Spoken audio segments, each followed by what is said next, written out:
Salut à tous, c'est Marius, j'espère que vous allez bien, moi je me porte super bien. Bienvenue sur ma chaîne pour une nouvelle vidéo. Aujourd'hui je vais me pencher sur les Redmi Note 11, des téléphones qui ont à peine connu une évolution par rapport au modèle de l'année dernière.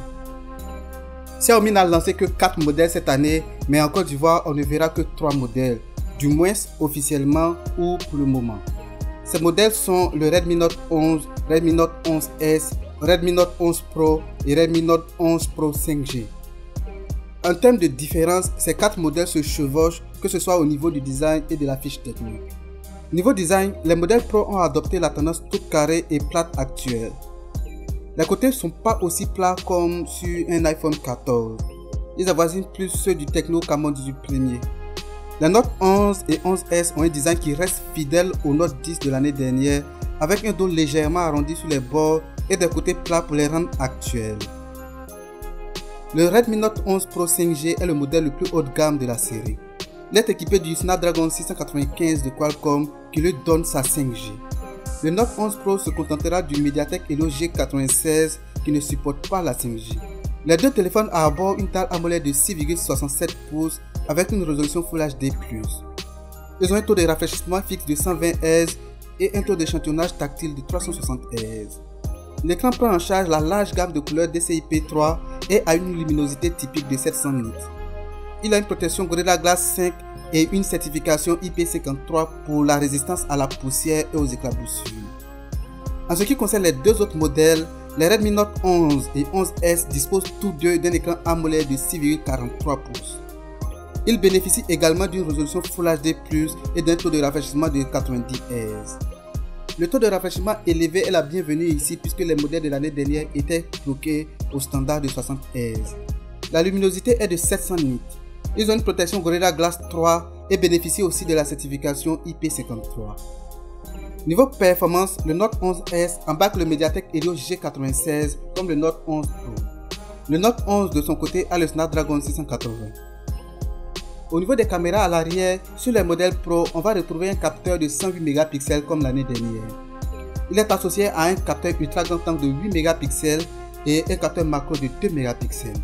Il existe une quatrième caméra de 2 mégapixels pour la profondeur sur la version 4G. Cette même configuration du Note 11 Pro avec 4 caméras à l'arrière est à retrouver sur le Note 11S. Le Note 11 a également les mêmes caméras, sauf que la principale de 108 mégapixels est remplacée par un capteur de 50 mégapixels. La caméra selfie fait 16 mégapixels sur tous les modèles. La plus grande aberration de cette année, c'est qu'aucun de ces téléphones ne peut filmer en 4K, contrairement au Note 10 de l'année dernière. Ce qui veut dire qu'aucun de ces téléphones n'est idéal pour nous qui créons des vidéos à partir de nos téléphones. En tout cas, si vous exploitez la 4K comme moi, vous allez devoir voir ailleurs. Les Note 11 Pro et Note 11 Pro 5G sont alimentés par une batterie de 5000 mAh, la même capacité que les modèles de l'année dernière. Ils supportent la charge rapide à 67 watts, ce qui permet de passer de 0 à 50% d'énergie en seulement 15 minutes. Les Note 11 et Note 11S ont également une batterie de 5000 mAh. Ils utilisent toujours un chargeur de 33 watts, mais Xiaomi affirme avoir réussi à optimiser sa charge à 33 watts, de sorte qu'une charge entière se fasse en 58 minutes maintenant, au lieu de 74 minutes auparavant. Chose intéressante cette année en Côte d'Ivoire, c'est que Xiaomi a fait un lancement officiel, ce qui nous donne une idée claire de la tarification de ces téléphones avant d'affronter la jungle des revendeurs. Le Note 11 Pro démarre à 130 000 francs pour 6 Go de RAM plus 64 Go de stockage. Le Note 11S est à 120 000 francs pour également 6 Go de RAM et 64 Go de stockage.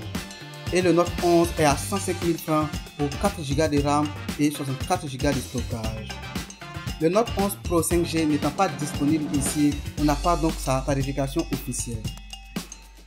Cependant, on ne connaît pas encore les tarifications officielles ici pour les versions de 6 plus 128 et 8 plus 128. Ce qui est très décevant car les tarifs de Xiaomi ont tendance à partir en vrille sur les revendeurs.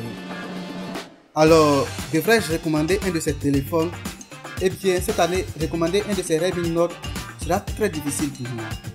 Son avantage se trouve clairement au niveau de sa construction avec du Gorilla Glass et un écran AMOLED plus lumineux. En dehors de cela, la fiche technique a été conçue pour concurrencer un téléphone de l'année dernière et non un téléphone de cette année. Il vient sous Android 11 alors qu'Android 12 est disponible depuis plus de 6 mois. C'est une vraie déception à ce niveau, surtout que cette gamme ne connaît pas assez de mises à jour logicielles majeures. Niveau performance, quand on voit qu'Infinix et Tecno proposent déjà des téléphones avec le Dimensity 900 qui est plus performant que le Snapdragon 695, alors il faudra réfléchir à deux fois avant d'opter pour un de ces téléphones. D'ailleurs, le Mediatek Helio G96 utilisé sur le Note 11 Pro disponible ici n'est toujours pas optimisé pour certains jeux. Voici pourquoi je considère toujours le G95 comme plus puissant que le G96, surtout que ce dernier utilise un processeur graphique plus performant. Xiaomi est certainement au courant de cette déficience. Voici pourquoi les rumeurs parlent de la préparation d'un Redmi Note 11 Pro Plus qui utiliserait le Mediatek Dimensity 920 et un stockage de 256 Go. Chose rare sur cette gamme de Redmi. Il faut noter que cette version a déjà été lancée en Chine depuis octobre 2022. Sur ce, si vous êtes en quête d'un nouveau smartphone, je vous recommande vivement d'attendre un peu. Le temps que tous les smartphones du premier semestre de 2022, dont le prix oscille autour de 200 000 soient annoncés. Vous aurez ainsi plus de choix et de quoi juger chaque téléphone et prendre une décision plus réfléchie. Si vous ne pouvez pas attendre, je pense sincèrement que le Redmi Note 10 Pro de l'année dernière soit un bien meilleur choix. En plus, son prix devrait commencer à baisser. Sinon, si la performance n'est pas votre priorité et que vous cherchez un téléphone avec un design moderne et une construction solide pour le prix, vous pouvez dès maintenant acheter un de ces Redmi Note 11. Ceci étant, je vous dis merci de m'avoir suivi de bout en bout. Je vous invite à cliquer sur le bouton j'aime si vous l'avez aimé, à laisser votre avis dans les commentaires, à la partager si vous la trouvez utile et à vous abonner à ma chaîne si vous ne l'êtes pas encore. Je vous dis à très bientôt pour une nouvelle vidéo.